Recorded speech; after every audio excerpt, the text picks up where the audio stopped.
Hey guys, Ms. Peterson here, and welcome to AP Chemistry Lecture 4-2, which is about chemical reactions. We're going to be reviewing concepts that you might already be familiar with, such as limiting reactants and stoichiometry, and learning about some methods of chemical analysis, including gravimetric analysis.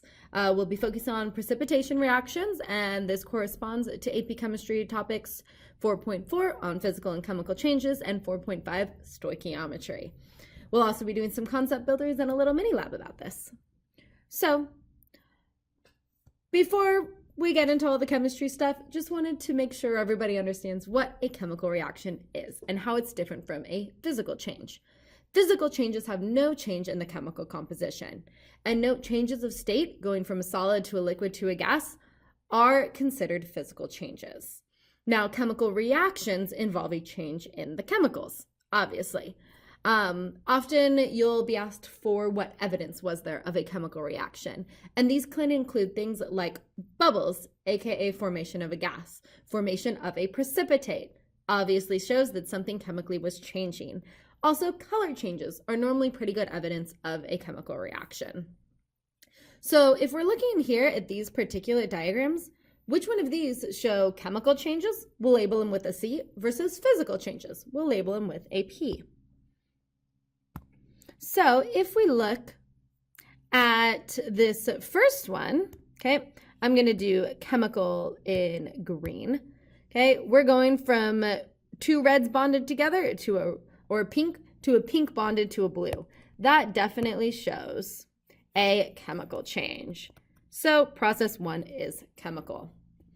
Now, if we're going from process 2, note all that's going on here is there's no change in the chemical composition. These ones are just turning into maybe a liquid, maybe they're condensing down or being dissolved in water. Okay, not quite clear in that reaction, but they're just separating. So that is a physical process.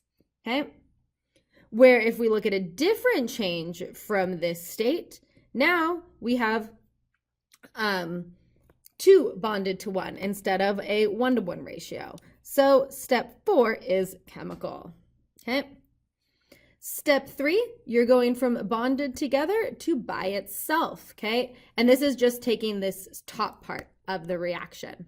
Okay. So that is going to be a chemical change because you're breaking that chemical bond. But if you look at 5, okay, it looks like it's forming just a solid. It's not clear. You can still see some spaces in between these molecules. So it looks like maybe it's just condensing down into a solid. So that would be a physical change. Okay, cool. Okay, cool. Now let's go ahead and talk about gravimetric analysis. So gravimetric analysis is a common way that precipitation reactions are used to determine either the identity or the concentrations of an unknown sample. In order to do this, a soluble sample, okay, so it has to be soluble, able to be dissolved in water, is mixed into another solution that would cause one of the ions to precipitate out. Then we take that precipitate, we can dry it and weigh it, and use stoichiometry to determine things about the unknown. In this example here, we have a solution containing lead, but it is a soluble salt. It's dissolved in water, so now we have those free ions floating around in solution.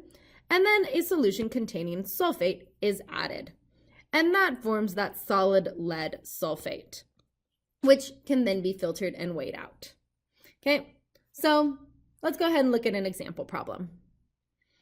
A 4.33 gram sample of an unknown alkali hydroxide. Okay, so alkali, that's that far left column of the periodic table. And then hydroxide, we know, is OH minus. So it's from the far left, it's going to have a charge 1. And I'm just going to call it X because it's a known. So we have an unknown XOH. It's dissolved in water. A sufficient solution of copper 2 nitrate is added so that it will fully precipitate the copper 2 hydroxide in the following reaction. So here we have the net ionic reaction for the precipitate, okay, where this copper is coming from the copper 2 nitrate, okay, that's where that's coming from. and this OH is coming from our XOH. They're being mixed together to form that copper hydroxide solid, okay? So after the precipitate is filtered and dried, its mass is found to be 3.81 grams. Is the original alkali hydroxide sample most likely lithium hydroxide, sodium hydroxide, or potassium hydroxide? Okay, so let's figure this out. We know the precipitate is the copper hydroxide. And right now we're in grams. We know with anything we do, we have to convert to moles. So let's go ahead and find out how many moles of copper hydroxide we have. Okay, so if we have 3.81 grams of the precipitate of the copper hydroxide, okay, the molar mass of copper hydroxide you can find on your periodic table. Copper is 63.55, and then we have two hydroxides, which are 17.01 each. So let me just get out my calculator. 63.55 plus 2 oxygens plus 2 hydrogens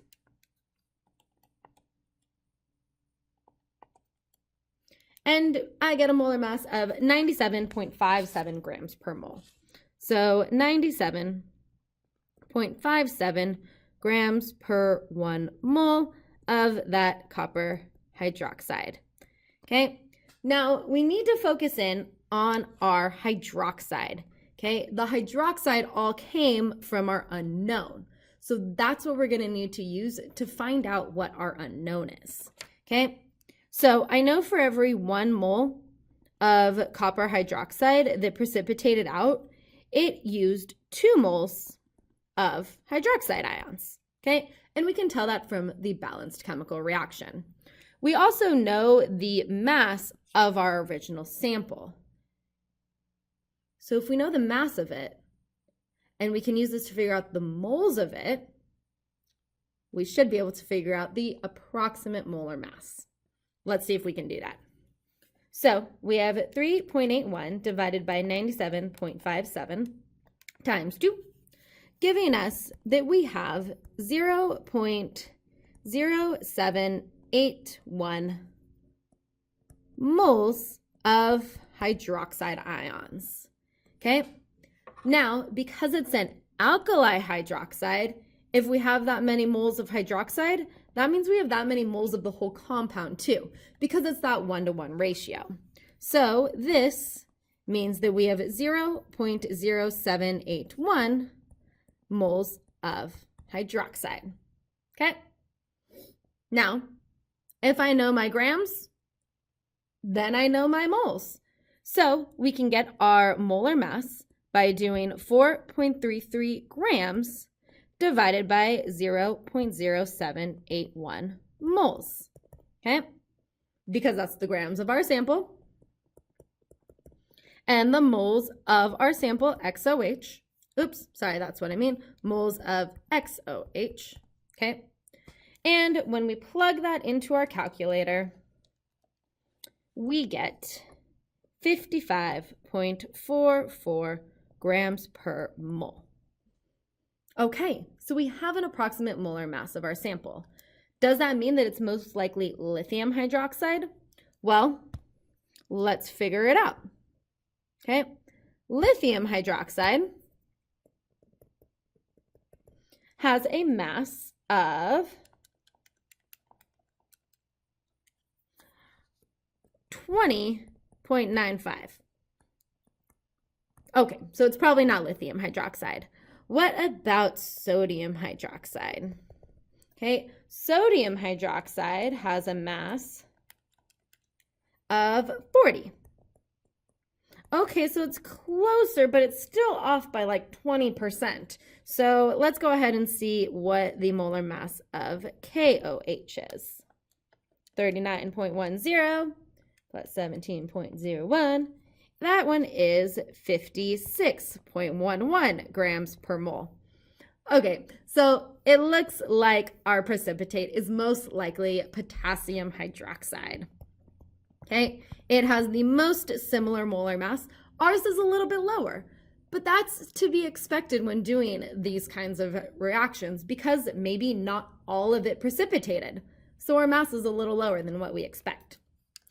Okay, cool. Okay, cool. Let's go ahead and do some stoichiometry and limiting reactant problems. Okay, this will probably seem pretty similar and familiar to you if you've done a lot of stoichiometry in the past, but it is a main focus of this unit, so we need to review it. Okay, this is a gravimetric analysis practice problem that is very similar to something that shows up on the AP exam.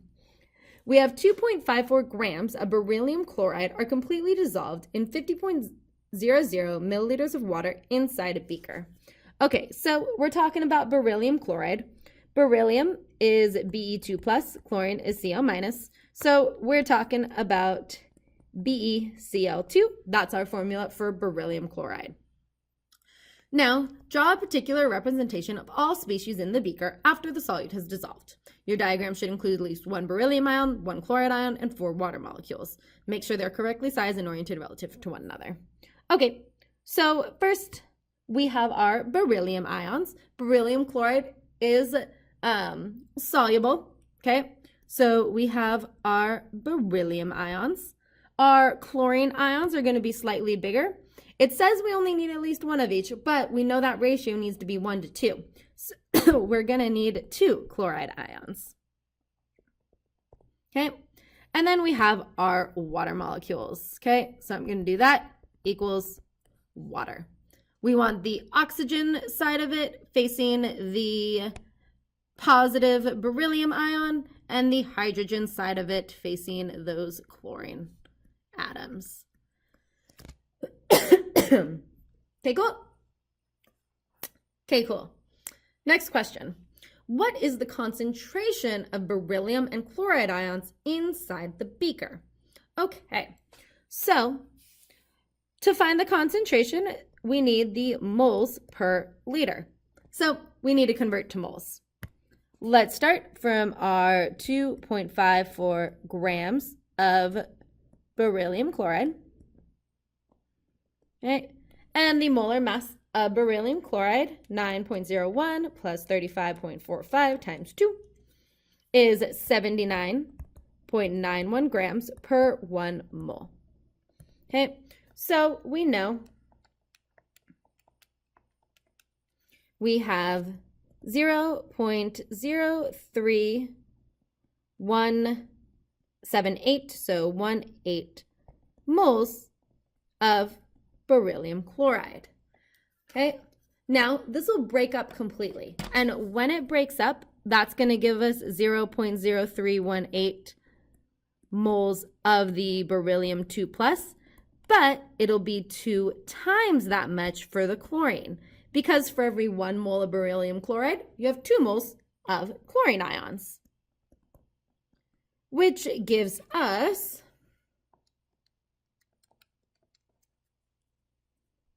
0.0636 moles of our Cl-. Okay, and it's in 50 milliliters of water, which we have to divide by 1,000 to convert to liters, so 0.050 liters. So to calculate our concentrations, we have our concentration of beryllium. Remember, square brackets mean molarity, and we can find that by just doing the moles divided by the liters to get our concentrations. And our concentration of beryllium is 0.636 molar, and our concentration of chloride is 1.272 molar, or double the concentration, which makes sense. Okay, cool. Okay, cool. Let's keep it on going. A solution of 0.850 molar lead nitrate. Okay, lead nitrate is PbNO3 2. Okay, and we have 0.850 molar of it is then titrated. That just means added into the beaker, causing a precipitate of lead 2 chloride, so PbCl2, to form. Identify the net reaction occurring in the beaker. Well, that net reaction is coming from those lead ions from the soluble lead nitrate reacting with the chloride ions from the beryllium chloride to form that precipitate, PbCl2. And we need 2 chloride ions for every 1 lead ion. Okay? So, what volume of lead nitrate must be added to the beaker to cause the maximum precipitate formation? So basically it's asking us, how much lead nitrate do we need to precipitate out all of our chlorine? And we know how much chlorine we started with, okay? That was back up here. So let's start from there. We have 0.0636 moles of Cl minus, okay? That's our Cl minus. Now, for every 2 moles of Cl minus, I need 1 mole of lead ions, okay? Now, luckily, lead is a 1-to-1 ratio with that. So 0.850 moles of lead nitrate means that the concentration of lead is also 0.850. So 0.850 moles of lead 2 plus per every 1 liter. Now, normally we are going to be working in milliliters, so I'm just going to go ahead and add that step in the conversion here. 1 liter is 1,000 milliliters, though you could solve it and then multiply it to convert it to milliliters. So let's go ahead and do that math. And I get a volume of 37.41 milliliters, about 37 milliliters. Why is that different from what I got last time?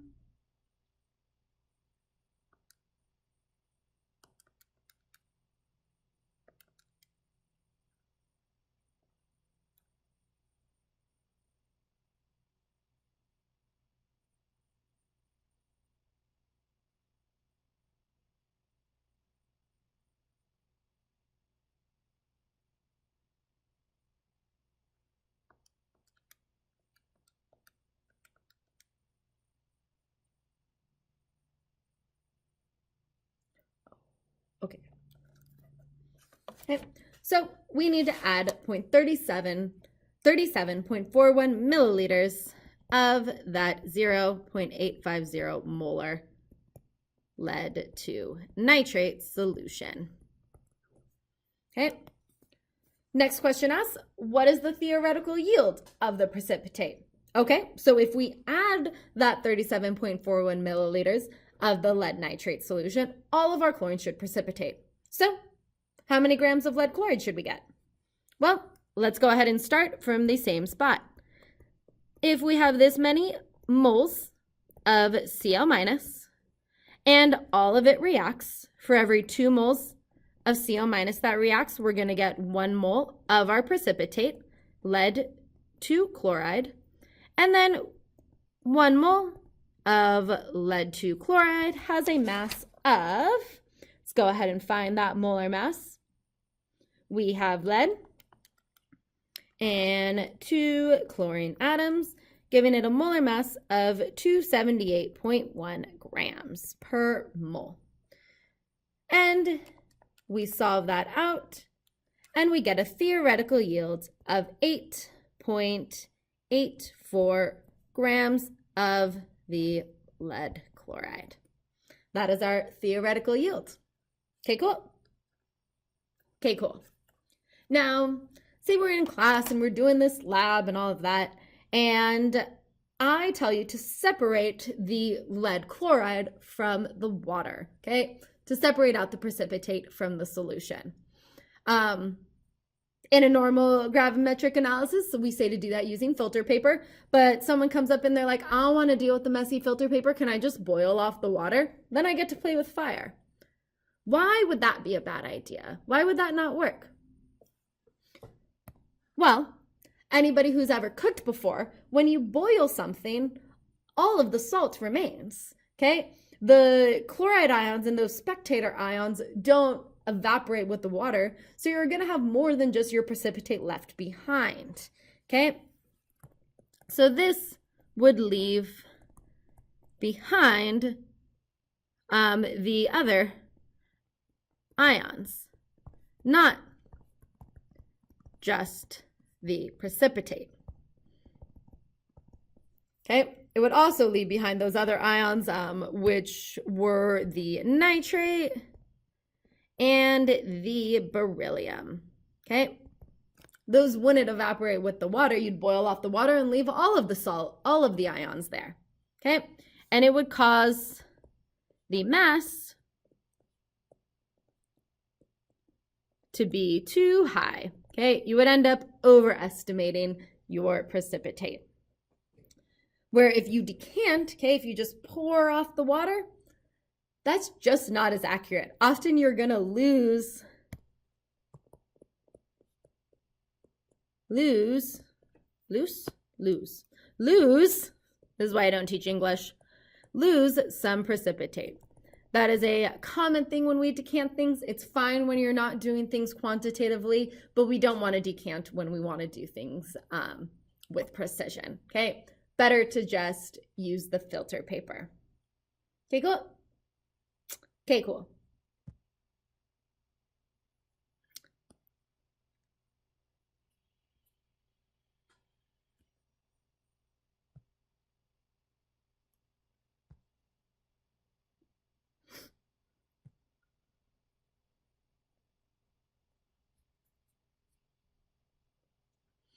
Okay, last problem that I want to do with you guys today is just another review of stoichiometry and limiting reactants, because I know this is one of the most challenging things in chemistry because, you know, it's just so much math. Reminder, when we use stoichiometry to predict products, we are assuming that the reaction goes to completion, okay? That the reaction goes all the way and forms all the products. In our later unit, we'll learn about equilibrium and how we can find those concentration when reactions don't go to completion, which sometimes they don't. Sometimes they go in both directions and find an equilibrium. But for now, we're just saying all reactions go to completion, and that's what we can use our stoichiometry for. So in our example problem, we have 50 milliliters of 1.5 molar barium nitrate. Okay, so barium is Ba2+, like we just said. Nitrate is NO3-, so that is BaNO3 2. It's also written right down there, actually, so I don't know why I wrote that. It's mixed with 150 milliliters of 1 molar potassium sulfate, K2SO4, as shown in this reaction. Predict the products and write the molecular, complete ionic, and net ionic equations below. So the molecular has been started for us. If we separate that out into ions for the complete ionic, we would have Ba2 plus 2, NO3 plus 2, K plus SO4 2 . Now they do the partner swap, so the barium is going to go with the sulfate. That's a 2+ and a 2-, so that stays as just barium sulfate. And the other one is potassium nitrate, okay? We have 2 of them, so 2KNO3. Nitrates are always soluble, so that one's going to stay aqueous. And barium sulfate, they said that it forms a, did it say that it forms a precipitate? It forms a precipitate. Barium sulfate is our precipitate, okay? There we go. So the net ionic, do it in a different color here. The net ionic would just be the barium sulfate ions coming together to form that barium sulfate. Okay. Now we're going to find the limiting reactant, find the theoretical yield of the precipitate, find the percent yield, and determine the concentration of each of the ions remaining in solution. And I'm going to actually do this using two different methods so that you guys can get a comparison. Okay, first method, dimensional analysis, the way that we normally go. Now, oh, I never finished the molecular equation. Let me go. Oh, and I did finish it. I just finished it in the right spot. So this is the molecular, okay? And then if we were going to do the complete ionic, that barium sulfate would stay together, but the potassium ions and the nitrate ions would stay disassociated. They're the spectator ions. Okay, now let's move on. Find the limiting reactant. So this is some solution stoichiometry. Okay, we have our 50 milliliters, so 0.050 liters of the 1.5 mole per liter barium nitrate, giving us 0.075 moles of the barium nitrate reacting. Okay, and for potassium sulfate, we have 150 milliliters, so 0.150 liters of a 1 mole per liter solution. So 0.150 moles, not liters, moles of the potassium sulfate. Now, because they react in a 1-to-1 ratio, that tells us that our barium nitrate is our limiting reactant. Okay, they need to be in a 1-to-1 ratio, and we have a lot more potassium sulfate than we do barium nitrate. Okay, so let's go ahead and see how much precipitate, how much barium sulfate we will get. Okay, we can just use the molecular equation and classical stoichiometry to figure this out. Okay, so we have 0.075 moles of our barium nitrate. And then we know for every 1 mole of barium nitrate, we get 1 mole of our precipitate, barium sulfate.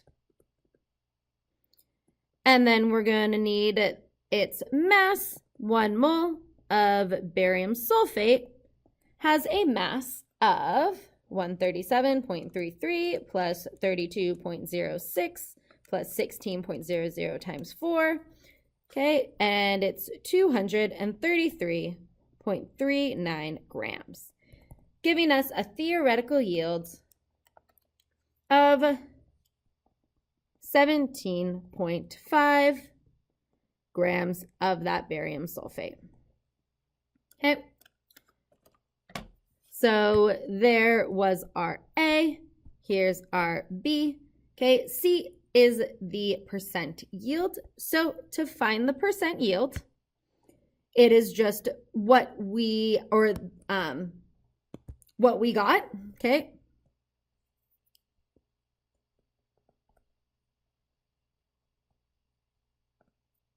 Divided by what? Oh, that's our theoretical. What we did get, okay? We did get that 14.23.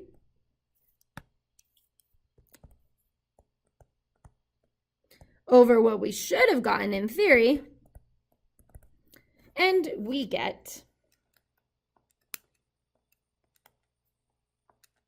a percent yield of, and then we times it by 100 to get it in percent form. So a percent yield of 81.3%. Not too bad, okay? Maybe not all of it reacted. Okay, and last question, find the concentration of each of the ions remaining in solution. Okay, so this one's going to be a little bit more challenging. Okay, let's start with our spectator ions. They don't change in the reaction. They exist in the same way before the reaction as they do after the reaction. So their initial concentrations equal their final concentration, their initial number of moles equal their final number of moles. Okay, we had said back in the beginning that we have 0.075 moles of the barium nitrate.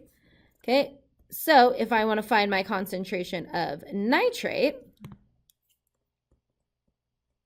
it would just be my moles of nitrate, so 0.075 times 2, because for every 1 barium nitrate, I have 2 nitrates, divided by the liters of solution.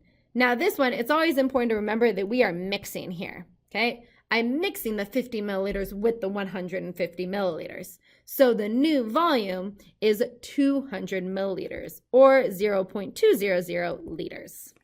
So my concentration of nitrate is 0.75 molar, okay? Let's do the same thing for our concentration of potassium. Concentration of potassium equals, we have 0.150 moles. This will also be times 2 because there's 2 potassiums for every 1 potassium sulfate, divided by that 0.2 liters. And we get 1.5 molar. And then the last one is what? What other ion are we going to have left in the solution? Okay. Well, we had said that our barium nitrate was our limiting reactant. Okay, that means we have excess sulfate ions. Not all of the sulfate ions are needed to form that barium sulfate. So we're going to have some of those left over. And let me show you guys how to find that one. Okay, we have our initial moles. Sulfate is a 1-to-1 ratio. So there's our initial amount. And then we need to subtract the moles of it that are going to react. And the moles of it that are going to react are however many is needed to form the precipitate. That's 0.075 moles, okay? Because they react in that 1-to-1 ratio. So we minus that 0.075 divided by the 0.2.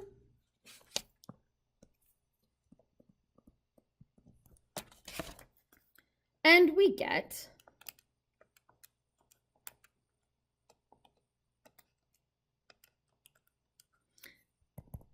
0.375 moles per liter. Okay, it will of course be the lowest concentration because some of it did react. Okay, cool. Okay, cool. I'm going to show you guys one other method to do this called the Rice table method. Rice stands for reaction, initial, change, and end. Later, it'll stand for reaction, initial, change, and equilibrium, but we're not there quite yet. So let's go ahead and solve this out using our, let's see, do we want to use our complete ionic equation, our net ionic equation, or our complete ionic equation? Honestly, any of them will work. You know what? Let's just go big and do the complete ionic. Obviously, some of this information is going to be more than what we need, but I think it'll be really good for you guys to see how all of it goes together. Okay, so for the Rice method, we set up our table, R, I, C, E, where R is our reaction. So let me go ahead and grab, we're going to go ahead and now, in this, it's normally easiest if we actually work in moles. So let's go ahead and get our moles of everything. Okay, I'm just going to use the moles that we had already calculated before. So for our barium, we have 0.075 moles. For our nitrate, it will be double that. So 0.15 moles. For potassium, it'll be double the 1.5, so 0.30. For the sulfate, 0.150. Okay, and then initially we don't have any of our products. Okay, the change, we can here see that the barium sulfate is what we're looking for to form. And that comes from the barium and the sulfate. We have more of the sulfate, so the barium's going to be our limiting. We are going to add that to that barium sulfate. Okay. Now, there is no change for the spectator ions. Okay, they are just going to exist before and after the reaction. Okay, they're just going to be there the whole time because this is all happening in a beaker. So all of that barium reacts. Okay, these stay the same, and some of that sulfate reacts. So that at the end, we have 0.075 moles of barium, 0.075 moles of the sulfate ion left. These ones just get carried down because they didn't change in the reaction. And we have now nothing left of the barium. So here we can not only clearly see what's in our beaker, okay, but we can also see how those reactants changed, okay? And then, of course, if we had to use any of these moles to find the molarities or all that, it's the same numbers. The nitrate is 0.15 or 0.05 times 2. We had the 0.075 moles of barium nitrate, okay, coming from that beginning one. And yeah. Okay, cool. Okay, cool.